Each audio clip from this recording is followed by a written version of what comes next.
Hello everyone, we're back. We took a while off, but now we're here, so it's okay. Sorry about that. Yep, that call lasted a whole day, and now we're back here. So before it cut, I was talking about Arya and her powers, kind of. So you know how they can put on any face, really.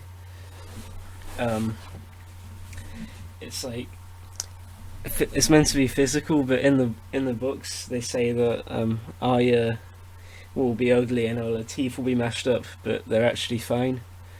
So it's quite interesting how, and the show didn't really explore that. They probably didn't have enough time, but I thought that was quite cool. How maybe it was like the power of the mask was controlled by Arya's power instead of anything else.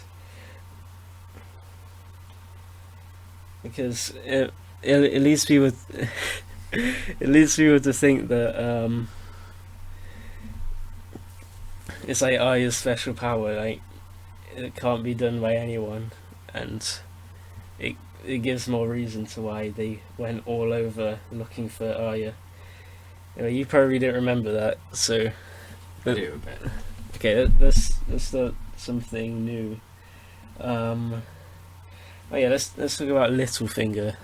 Now, he. As my little finger showing. Yeah, and it is quite little actually. Oh yeah, this this part of the podcast is filmed on location, so instead of using Skype, we're both in the same room. Yep, that's why it doesn't need as much editing. We're watching our voices come up on Adobe Audition, and it looks quite cool. Oh, there's someone made quite a loud banging sound a moment ago. Sorry about that. I'll try and take that out. No, I won't.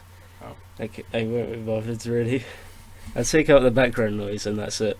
Because I can hear the computer right now.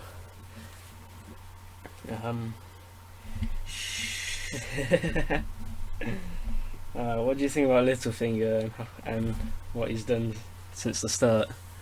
At the start, I would have said Littlefinger is one of my favourite characters because of... He owns a brothel. No. Because of how he's not just some noble that's like hiding. He has quite a bit of depth as a character. It's not very like 2D. That's true. It's always interesting though. He's not noble at the start, of course. Yeah. Noble, but he's just come to power, and he's someone that's respected and feared. That's true. Yeah. But towards the end, he kind of turns into, and pardon my French here, go on. Little bit of an asshole. Well, he always has been, hasn't he? Yeah, but you kind of see it in a more revealing way. Do you remember season 1? Wait, what do you mean by that? Revealing way? How, like, when's the this? scene with Sansa and Littlefinger. Okay. They, like, starts kissing her and stuff, and that was really weird and made me feel really uncomfortable. Oh, yeah. How he just... I remember reading that. ...deceives his way as Lord of the Vale by killing the person. Lisa Aaron. Oh yeah. I thought that was really cool as well. And then somehow manipulates the child. Lord Alan. Sweet Robin, isn't it? Yeah.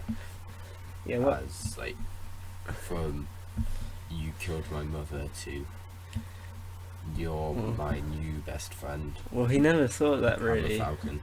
Yeah.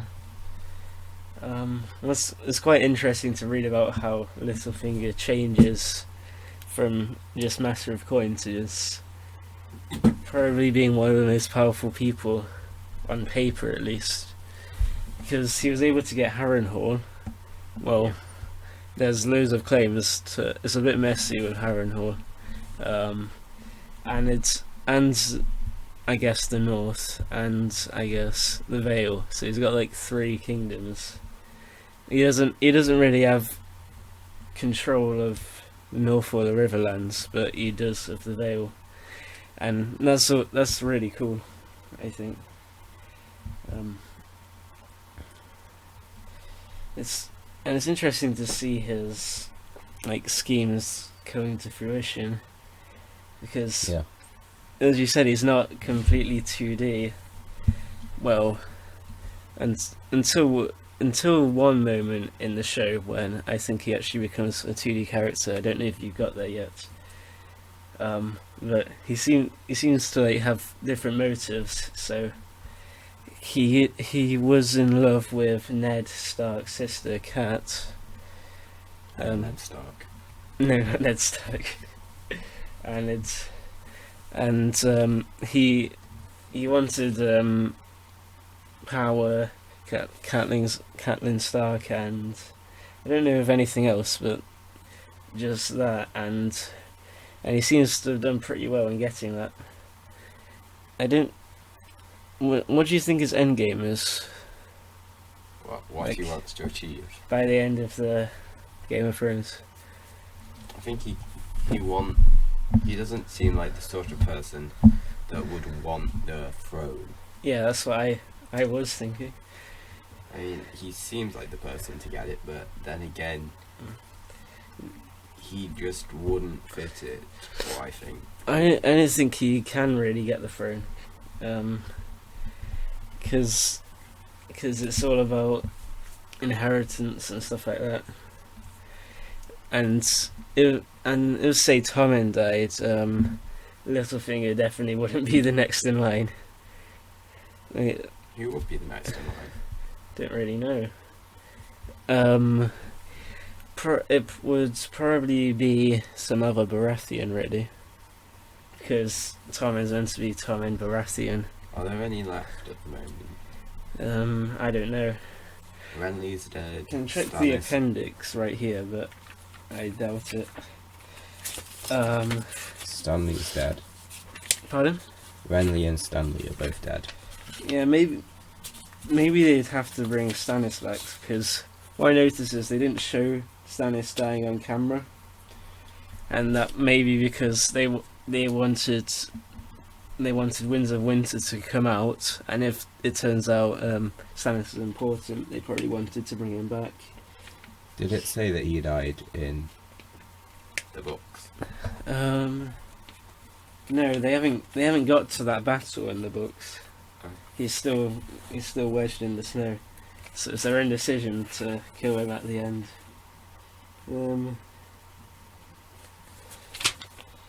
Yeah, it doesn't really say everyone, but let's see it. It could go to a Florent, because that's who Stannis was married to. Besides that, I'm not entirely sure. What, Stannis' wife? No, not Sansa's wife. What? Because in the thing, Stannis' wife died. Yeah, but Stannis was married to Selyse Florent, so it could pass on that way. Oh. So House Florent could become a royal house, even though it's not a main house. Besides that, looking at this, I don't really know. What did you think of Stannis' sort of transition? To being noble and then burning his daughter. Yeah. I didn't like that. What did you think of him at the start? At the start, I didn't really care about him, because he was just in this off place. That's kind of a drawback of Game of Thrones, because there's so many characters, and you can find yourself only caring about a few. Yeah. At the time, that was Starks versus Lannisters, and probably showing the Stannis character probably took me away from the story that I cared about and made it worse. But I think it was done pretty well, to be honest. Because, well, not in the show really, but in the books he he was getting a bit desperate. I don't remember if he actually did it in the books or he will do it, but they really did well to show how desperate the Baratheon soldiers were as they were going through. Because in the books, there's this. This is where they are, by the way. They're at this like. They just wedged in at this small, like, I don't know if it's a town or if it's just like a few houses. It's like they're all camping around this like frozen river or like lake or something like that with just a few houses, and they're like trying to fish in this frozen pond whilst the snow's just stopping them from going anywhere. They do that, and they do that for a while, and that just shows desperation further. And kind of one of the things I didn't like about Stannis was, well, not Stannis' character, but the Stannis storyline. Yeah. Was all of the times he was saying, "This is my daughter. I love my daughter. Okay. This is all to help my daughter."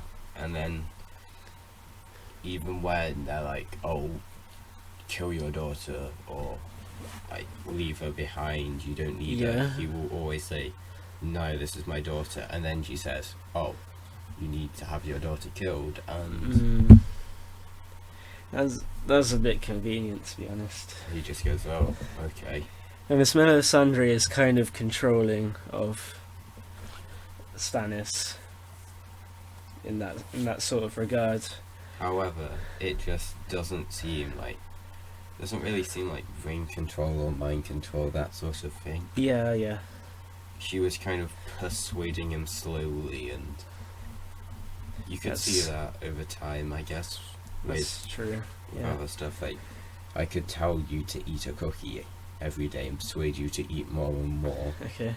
But, like, if you were, say, allergic to nuts, I couldn't, like, go, eat all of these nuts. Yes. I Just guess. force you to just, like, yell at you until you did it. Yeah, that's a decent analogy, I guess. It's terrible. Eat my nuts. Yeah. There's Not a in that way. Melisandre point of view chapter in Dance with Dragons, and it shows her visions to be not very clear at all. But Stannis didn't seem to be getting that, so it's quite strange how she was able to convey across. But probably what was the most important thing for Melisandre to persuade Stannis is the fact that she predicted, "Oh yeah, 3 kings will die, and one of them won't be you." And then I don't know if she claimed that she was doing a spell to do that, or if she just said this will happen. But let's see, Renly died, Joffrey died, and Balon Greyjoy died at the time. So have you got to the Iron Islands in the show? Some dude has become king of the Iron Islands. Yeah. So and he said, "Let's go murder my nephews." that thing happened in book 4, to be honest. Oh. So they're coming back to. They're trying to use the old plot lines as well. Is it 1 book per season, really? No, not. I don't think so, really. But so let's see. Season 1 was book 1. Season 2 was book 2. Half of season 3 was book 3, and season 3 was half of book 3. Season 4 was the rest of book 3. That means that. Oh yeah, and 4 and 5.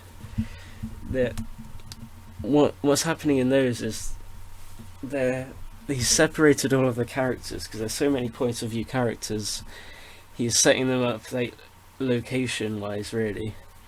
So whilst the events of one book are happening in this one, other characters are doing things in the next book at the same time. By the end of A Dance with Dragons, they join back up again, but yeah.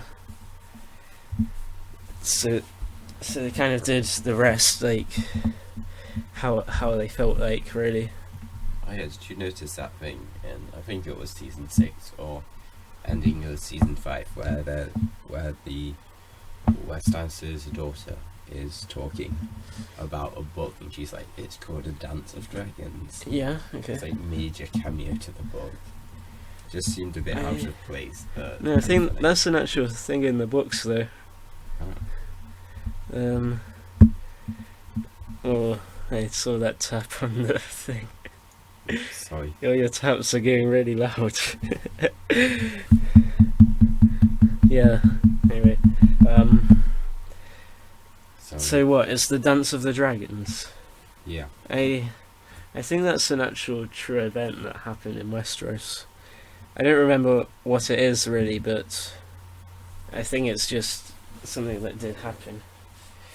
Now, did you notice anything about what they did with Dawn in the show?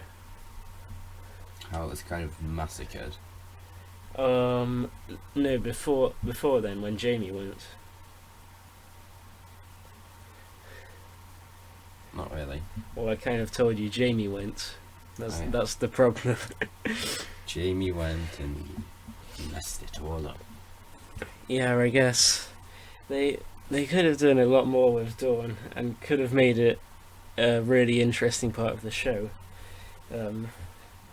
But they cut out a lot of the scheming that happened in Dawn and just threw Jamie in, because from my point it looked like they were trying to make all of their characters relevant.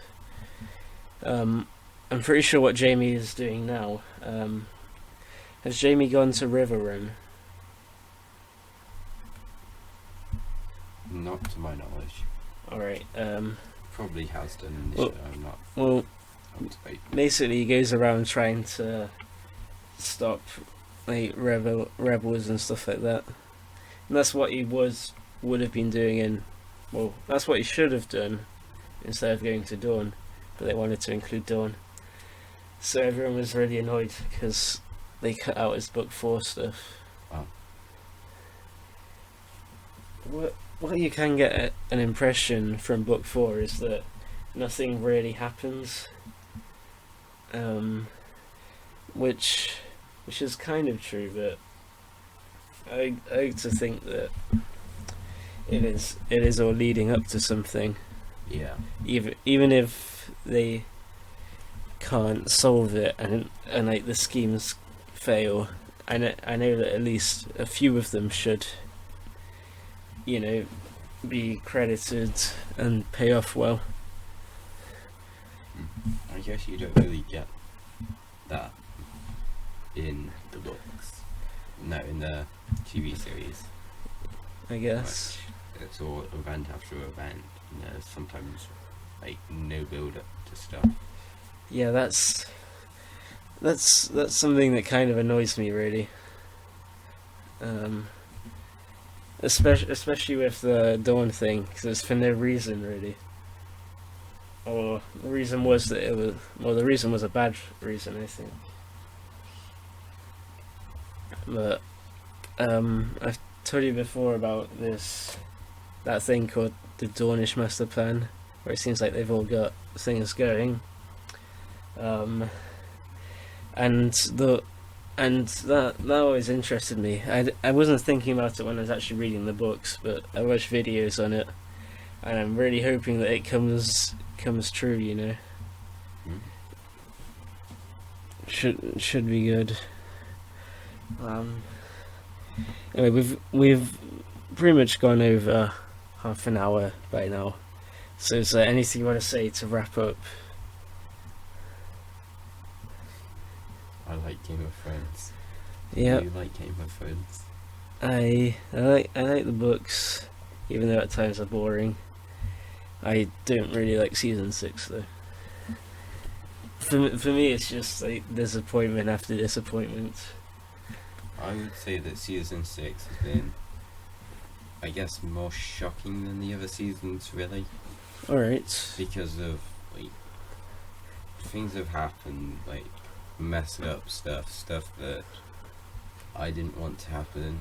Like, Yeah. one of the things I kind of didn't like was I enjoyed the story arc about Daenerys not being able to control her dragons Oh, and that yeah. sort of thing. We haven't actually talked about Daenerys, have we? Oh yeah. What Let's, do you let's think? not. There's quite a few storylines that I get annoyed by. Daenerys to me is one of them. Yeah. Because it's kind of a mixture of stuff that I don't really think is relevant, and stuff that I don't care about that much. Yeah. Because I'm interested in Daenerys like trying to conquer Westeros instead of just trying to manage the city and failing. Yeah. And what I don't like in the books that they've done in the show as well is they're sending important characters to Daenerys when I think it should be more the other way around. Sandin and Daenerys, two important characters. Yeah. One of the kind of things I didn't like, and this is like kind of less of a plot thing and more of a show effect sort of thing, Okay. is one of the chief editing guys was like, we do our special effects and we try and make them so they're good but you don't kind of notice them. Yeah. Like the Varos statue sort of thing. Yeah. The dragons were done really well, but the scene where she just rides off and her dragon just Takes you out. seems so badly done. Like the CG of her just like going up and down and up and down, just Yeah, because it's like they just put her on one of those yeah. kind of like horse things on a green screen, and Yeah. then It just didn't feel right, like with all of the stunning Yeah. effects of the last season and the other seasons. Just I- felt wrong. yes, but I didn't really know what they could have done. Really, Yeah. I think if they did a CG Daenerys flying away on a dragon, it would have just looked really weird. Yeah. Then again, that scene of her like flying Yeah. away seemed kind of weird What, as well. what's quite cool is that there's so much that the show assumes happens that hasn't actually happened. Yeah. Like Tyrion getting to Daenerys being accepted, Yeah. or Daenerys even getting back to Marine. I agree with you there. Yeah, I'm really hoping they take it in a different direction. So if George does the exact same thing as the show, I've kind of lost faith in Game of Thrones. You'll find out what I mean by the finale. Yeah. But there's some things that I've been wanting to say that I can't because you haven't seen the finale. I kind of wish that maybe between now and season 7 they kind of take a break and let the books go ahead. They won't Yeah. do that though because they have a schedule, I would imagine. If they let the books go ahead, let's see.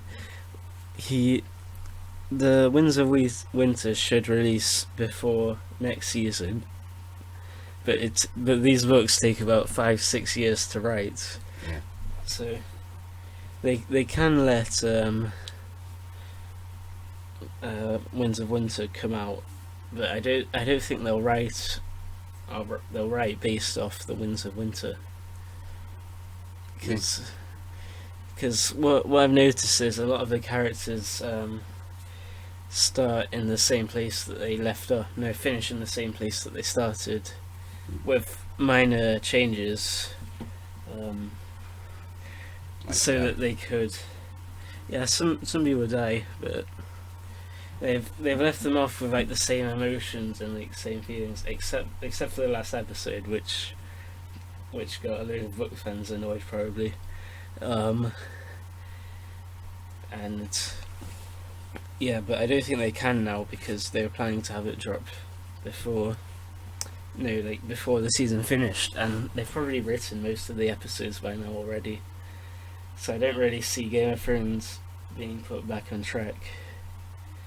Maybe they should kind of have a direct pipeline with George like say, oh, this is what I was going to have in the books, this and this and this, you should do this. But then again, that kind of undermines people buying the books. Yeah. Because why buy it when you can just watch the show? Watching Game of Thrones, I don't think they've done that. Yeah. I really don't think they've done that. Because there's some things that I can tell are off book without even reading Winds of Winter. It's just that easy to tell. Oh, what's this? Oh, that sucks. You will never know what he read. Yeah.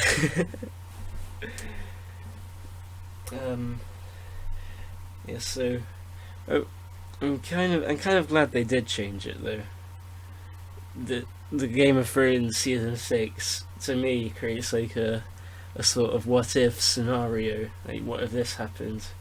It's quite it's going to be quite interesting to see how it plays out, even if it doesn't make sense.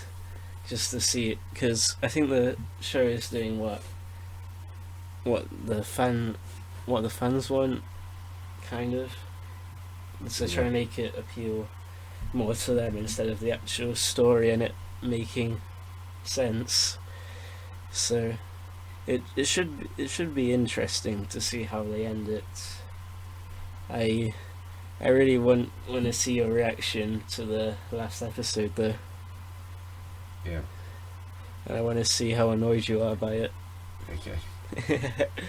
Right. Game of Thrones is pretty good. Enjoyed reading it. Haven't seen the show, but it's probably better than I give it credit for. Anyway, that's enough.